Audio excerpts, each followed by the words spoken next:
Olá, meus amigos, minhas amigas, como vocês estão? Sejam bem-vindos a mais um episódio onde estamos estudando a Gênese, os milagres e as predições segundo o Espiritismo. Estamos ainda estudando o primeiro capítulo que trata do caráter da revelação espírita, para a gente não ficar com um estudo muito cansativo, tá bem? Antes de começarmos, você já é inscrito aqui no canal? Se não for, clique no botão de inscrever e clique nos sininhos para ativar o sininho, as notificações. Aqui tem vídeo novo todos os dias e você sempre vai ser informado. Clique no joinha e compartilhe com quem você acha que vai gostar deste vídeo. Se puder um pouco mais, apoie o canal clicando em Seja Membro. Vamos sem mais demoras para começar aqui o item 49. As duas primeiras revelações só podiam resultar de um ensino direto, como os homens não estivessem ainda bastante adiantados a fim de concorrerem para a sua elaboração. Elas tinham que ser impostas pela fé, sob a autoridade da palavra do Mestre. Contudo, notam-se entre as duas bem sensível diferença, devido ao progresso dos costumes e das ideias, se bem que feitas ao mesmo povo e no mesmo meio, mas com 18 séculos de intervalo. A doutrina de Moisés é absoluta, despótica, não admite discussão e se impõe ao povo pela força. Então, lembra que a gente está falando das revelações, né? Que a doutrina espírita é a terceira grande revelação, o Consolador Prometido. A primeira é a revelação de Moisés e depois a segunda, a revelação, e mais importante, de Jesus. Então, está dizendo que as duas primeiras é um ensino direto para o mesmo povo, e claro que são diferentes, né? Porque dependiam da evolução daquele povo. Só que no intervalo de 18 séculos entre a primeira revelação e a segunda, então não tem muito tempo aí, 18 séculos, tá? A doutrina de Moisés é absoluta, despótica, não admite discussão e se impõe ao povo pela força. Por quê? Não existiam leis de nenhum tipo, então tinha que ter uma força divina nas palavras de Moisés para que o povo obedecesse. Já a de Jesus não, olha só. A de Jesus é essencialmente conselheira, é livremente aceita e só se impõe pela persuasão. Foi controvertida desde o tempo do seu fundador, que não desdenhava de discutir com os seus adversários. Então, a primeira revelação de Moisés era uma revelação extremamente impositiva. É assim, Deus mandou, você faz, não matarás. Não pode matar, Deus mandou, entendeu? Não tem discussão, não tem o que falar, se obedece. Por quê? Você imagina que 18 séculos antes de Jesus, quase 2000 anos antes de Cristo, a coisa era mais difícil de ser controlada. Já a doutrina que Jesus veio trazer nos seus ensinamentos é conselheira, é amorosa, tanto que ele apresenta um Deus completamente diferente daquele Deus bipolar do Velho Testamento, né, que uma hora afoga todo mundo, na outra hora faz coisas maravilhosas, né? E já a terceira diferença, a terceira revelação, olha só. A terceira revelação, vinda numa época de emancipação e madureza intelectual, em que a inteligência, já desenvolvida, não se resigna a representar papel passivo, em que o homem nada aceita às cegas, mas quer ver aonde o conduzem. Quer saber o porquê e o como de cada coisa. Tinha ela que ser ao mesmo tempo o produto de um ensino e o fruto do trabalho, da pesquisa e do livre exame.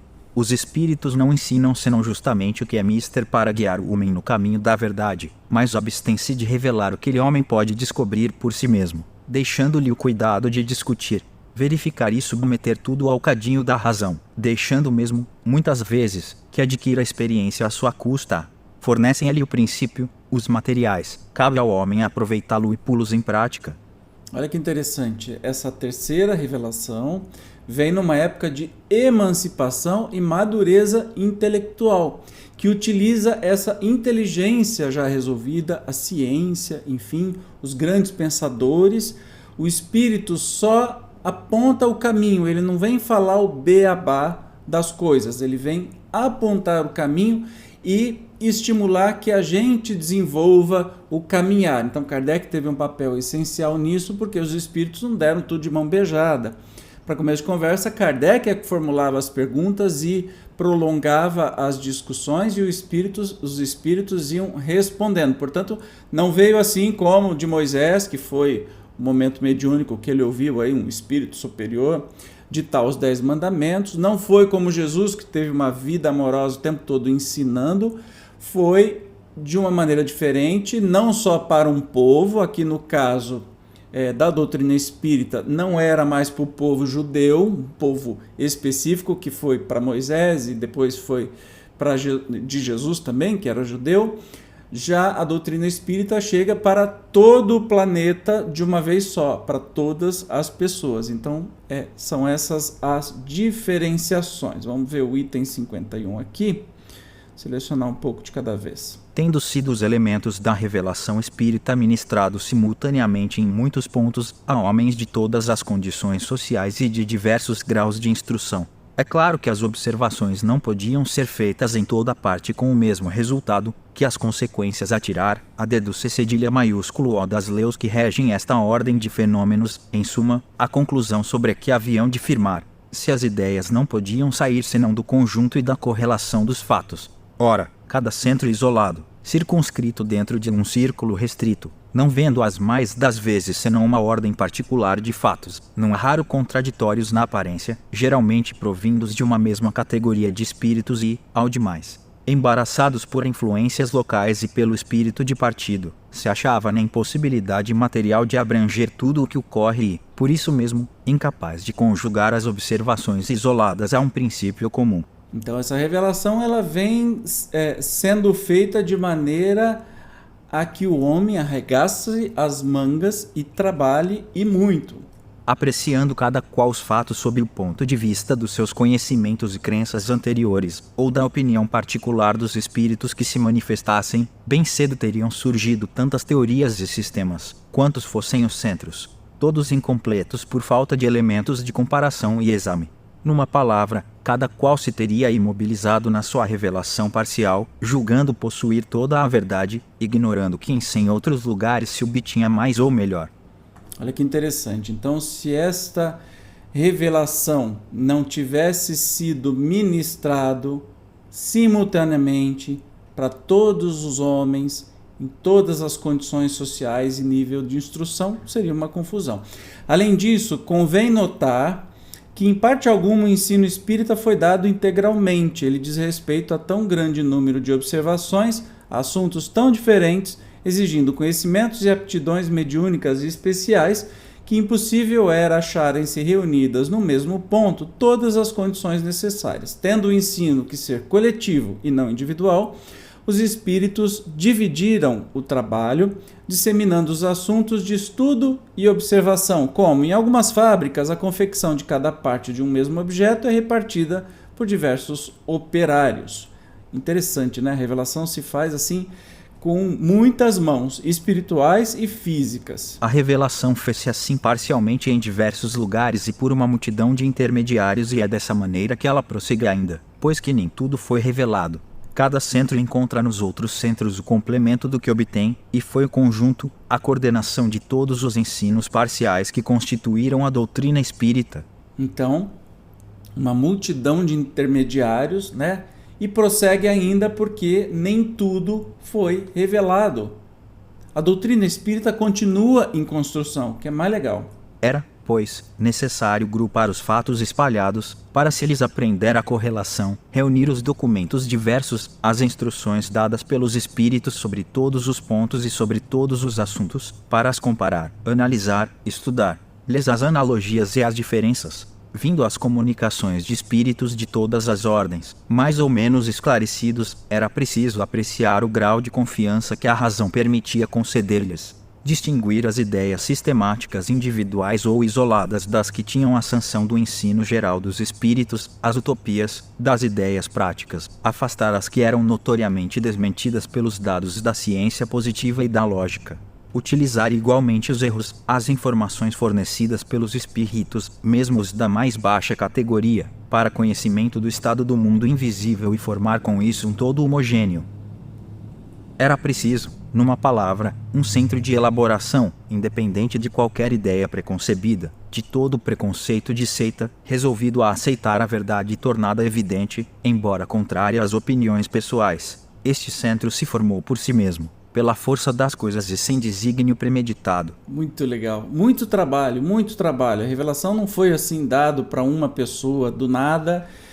Foi dado com muito trabalho em muitos lugares. Vamos ouvir a nota que Kardec escreve a esse respeito. O Livro dos Espíritos, a primeira obra que levou o Espiritismo a ser considerado de um ponto de vista filosófico, pela dedução das consequências morais dos fatos, que considerou todas as partes da doutrina, tocando nas questões mais importantes que ela suscita, foi, desde o seu aparecimento, ponto de união para o qual convergiram espontaneamente os trabalhos individuais. É notório que da publicação desse livro data a era do espiritismo filosófico, que até então era conservado no domínio das experiências curiosas. Se esse livro conquistou as simpatias da maioria que exprimia os sentimentos dela, correspondia às suas aspirações e encerrava também a confirmação e a explicação racional do que cada um obtinha em particular, se ele estivesse em desacordo com o ensino geral dos espíritos, teria caído no descrédito e no esquecimento. Ora, qual foi aquele ponto de convergência? De certo não foi o homem, que nada vale por si mesmo, que morre e desaparece, mas a ideia, que não fenece quando emanada de uma fonte superior ao homem. Tá vendo a importância do espiritismo, como ele foi concebido, como ele foi criado a muitas mãos, né, espirituais e terrenas, e por que da sua importância ele não ter caído até hoje, né? Porque se fosse uma coisa de imaginação fértil das pessoas, certamente não existia mais hoje. E olha só, mais de 150 anos depois, ele continua firme cada vez mais, e a gente aqui estudando e nos alimentando a cada dia com as suas preciosas revelações. Isso é lindo demais. Para terminar... De todas essas coisas, originou-se dupla corrente de ideias, umas dirigindo-se das extremidades para o centro, as outras encaminhando-se do centro para a circunferência. Desse modo, a doutrina caminhou rapidamente para a unidade. Malgrado a diversidade das fontes donde promanou, os sistemas divergentes ruíram pouco a pouco, devido ao isolamento em que ficaram, diante da ascensão da opinião da maioria, na qual não encontraram repercussão simpática. Desde então, uma comunhão de ideias se estabeleceu entre os diversos centros parciais. Falando a mesma linguagem espiritual, eles se entendem e estimam, de um extremo a outro do mundo. Sentiram-se assim mais fortes os espíritas, lutaram com mais coragem, caminharam com passo mais firme, desde que não mais se viram isolados, desde que perceberam um ponto de apoio, um laço a prendê-los à grande família. Não mais lhes pareceram singulares, anormais, nem contraditórios os fenômenos que presenciavam, desde que puderam conjugá-los a leis gerais de harmonia, perceber num piscar de olhos toda a obra e descobrir um fim grandioso e humanitário em todo o conjunto. É lindo demais, gente. É lindo demais. Nós temos aqui uma nota até que extensa que vamos ler sobre isso. Lembrando que as notas são todas de Kardec, ok? Essa espontânea concentração de forças dispersas deu lugar a uma amplíssima correspondência, monumento único no mundo, quadro vivo da verdadeira história do espiritismo moderno, em que se refletem ao mesmo tempo os trabalhos parciais, os sentimentos múltiplos nascidos da doutrina, dos resultados morais, das dedicações, dos desfalecimentos, arquivos preciosos para a posteridade, que poderá julgar os homens e as coisas por meio de documentos autênticos. Em presença desses testemunhos irrecusáveis, a que se reduzirão, com o tempo, todas as falsas alegações, as difamações da inveja e do ciúme. É lindo demais, é muito trabalho, gente. Significativo testemunho, tão notável quanto tocante, dessa comunhão de ideias que se estabeleceu entre os espíritas, pela conformidade de suas crenças, são os pedidos de preces que nos chegam dos mais distantes países, desde o Peru até as extremidades da Ásia, feitos por pessoas de religiões e nacionalidades diversas e as quais nunca vimos. Não é isso um prelúdio da grande unificação que se prepara? Não é a prova de que por toda parte o espiritismo lança raízes fortes? Digno de nota é que, de todos os grupos que se têm formado com a intenção premeditada de cindir, proclamando princípios divergentes, e de tantos outros que, apoiando-se em razões de amor próprio ou de outras quaisquer, para não parecer que se submetem à lei comum, e por considerarem-se fortes o bastante para caminhar sozinhos, julgando-se possuidores de luzes suficientes para prescindirem de conselhos. Nenhuma chegou a constituir uma ideia que fosse preponderante e viável. Todos se extinguiram e ou vegetaram na sombra. Nem de outro modo poderia ser, dado que, para se exalçarem, em vez de se esforçarem por proporcionar maior soma de satisfações, esses grupos discordantes rejeitavam princípios da doutrina, precisamente os mais atraentes a nela. O que de mais consolador, de encorajador e de mais racional ela contém. Se tivessem compreendido a força dos elementos morais que lhe constituíram a unidade, não se teriam embalado com ilusões quiméricas. Ao contrário, tomando como se fosse o universo pequeno círculo que constituíam, não viram nos seus novos adeptos mais do que uma camarilha facilmente derrubável por outra contrária. Era equivocar-se de modo singular no tocante aos caracteres essenciais da doutrina espírita, e semelhante erro só decepções podia acarretar. Em lugar de romperem a unidade, quebraram o único laço que lhes podia dar força e vida. Isso está na Revista Espírita, abril de 1866, o Espiritismo sem os Espíritos.